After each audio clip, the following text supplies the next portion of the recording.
Okay, good week of preparation. Looking forward to the game.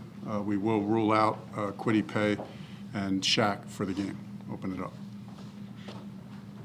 How did Jonathan come through practice 2 days? We'll see today. Yesterday he was limited somewhat, and so we'll continue to evaluate that. Frank, any surgery for Shaq with the nose? Yes, he had surgery on his nose. But you don't feel like IR or anything like that? We'll continue to evaluate those things. Is that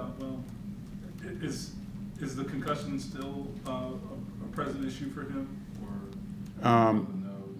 No, I think he's making progress on his concussion. I mean, it's all interrelated. I mean, so because of the surgery, we really haven't had to press the other thing. So we've just kind of let it play out, knowing that was pretty significant. So just revisit it at the appropriate time. Sounds like a mess, honestly. Yeah, it was a big deal. It was a big deal. Naheem still have steps left in the protocol? Yeah, he has one more step left. And Taekwondo, apparently he's cleared? Yeah, I think Taekwondo he's cleared, yeah. I think he cleared his last step last night. Frank, I guess you guys aren't in like a major roster number issue, but or crunch, I should say, but any thought to dressing Sam at all, or do you feel like as a third QB, like you still have that luxury to carry him? Yeah, I mean, what we do pretty much every week is exactly like for the reasons that you're saying, Kevin, that we get to the end of the week and we say how many guys are up, how many guys are down, what are the injury issues. When you don't have crunches, as you say, then you can look at other possibilities. So we do that every week. That's normal. We'll do it again this week and see who can be up, who can be down. So yeah, fair question. Frank, what's your comfort with the offensive line, all the shuffling? You guys are trying to find the right combination. Is it fair to say that nothing's going to really unlock with your offense until that group gets going? And 5 weeks in, where are you at with that? Yeah, I think hoping that we can lock in. I'm hoping that we can lock in. It hasn't been ideal, but very few teams have the ideal. Most teams are getting guys hurt, having to substitute guys. So last week was the real first big shakeup. So other than that, we were rotating, did the right guard thing.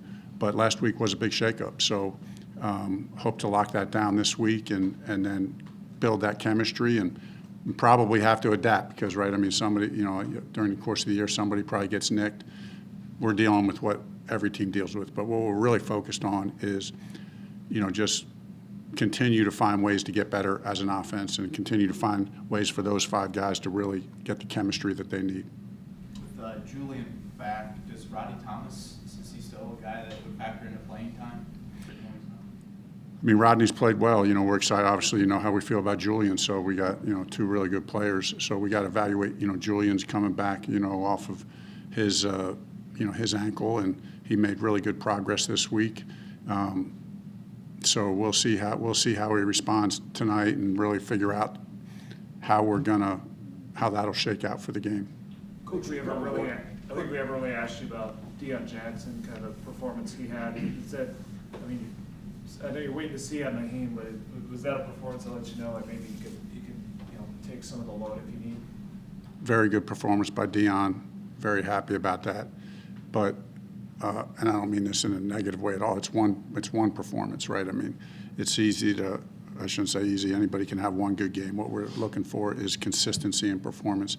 We think Deion can provide that if needed. If Naheem's down for another day, if JT's, if he's not if whatever JT's situation is, we feel like Deion took a major step. He definitely took a major step. I don't think he surprised us. I think we've felt like he's had that in him. Very excited about that. But also very excited for him to continue to have opportunities to show that he can back that up game after game when he's called upon, whatever role, whether it's a small role, a big role, whatever that might be. Frank, along the same lines, did your running game did you kind of find something in your running game, do you think, in the second half last week? It looked like the lanes were there a little more. I don't know, what was your evaluation? Yeah,